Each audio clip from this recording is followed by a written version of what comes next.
everyone, it's Eve from British Garden Centres here and happy February! Our gardens are starting to spring back into life, the days are getting longer and we're that one step closer to spring. I am in my greenhouse today and I am going to give you 3 February gardening jobs that you can get out and do in your garden right now to celebrate the start of a brand new month. If the February days are a bit chilly and you want a job to do in your greenhouse or inside, then sowing sweet peas is perfect.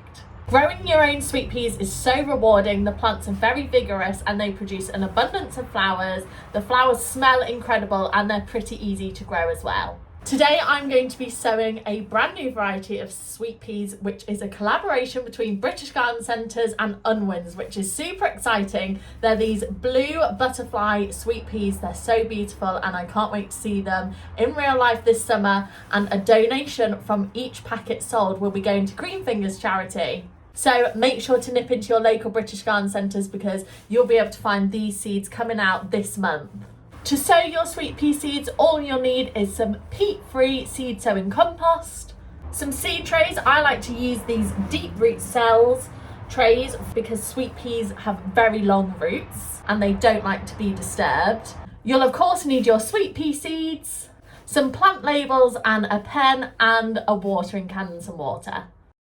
So I'm going to start by putting my deep root celled trays together and then filling them with my peat-free seed sowing compost.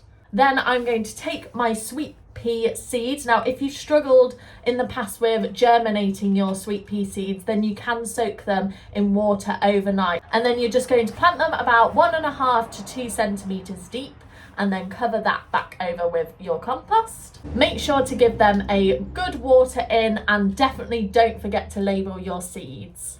Now you're just going to want to place them in a cold frame or a greenhouse or a cool windowsill and wait for them to germinate. And that's it, it's as easy as that, and you can keep an eye on them over the next couple of weeks, waiting for those little seeds to pop their head out of the soil. February and late winter is also the perfect time for you to prune your roses. The only roses that you shouldn't prune now are your rambling roses, which can be done after they've flowered in the summer.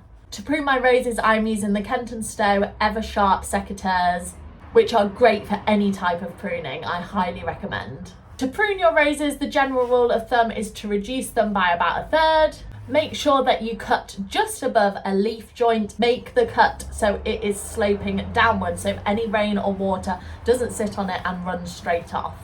Remove any dead, damaged or diseased stems by cutting them straight out, and remove any diseased bits of foliage. Try and create a nice open frame so that your plant has room to breathe. So to do this, just cut out any crossing stems or stems that are rubbing against one another. And now all you have to do is just wait for your rose to start shooting into growth and until you see those glorious flowers in the early summertime. If we are having any particularly wet or windy or cold February days, then houseplants are the perfect way to get your gardening fix. February is a good month just to do a bit of houseplant maintenance and checking up on your plant babies.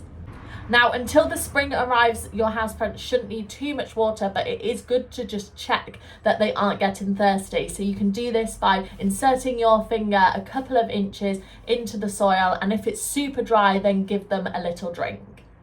Also, make sure that your houseplants aren't near any radiators or drafty doorways because they won't like this. To make sure they're performing their best, you can dust the leaves of your houseplant. It makes them look super shiny and beautiful, but also ensures that they are doing their job of removing any toxins from the air, which is why they're so good for you. I hope you enjoyed this video and it's given you some inspiration to get out into your garden this month. If you'd like to see more content like this, then make sure to follow us on our social media channels. And to shop any of the products that you've seen in this video, visit your local British Garden Centre, or you can shop online on our website. Thank you for watching everyone and happy February!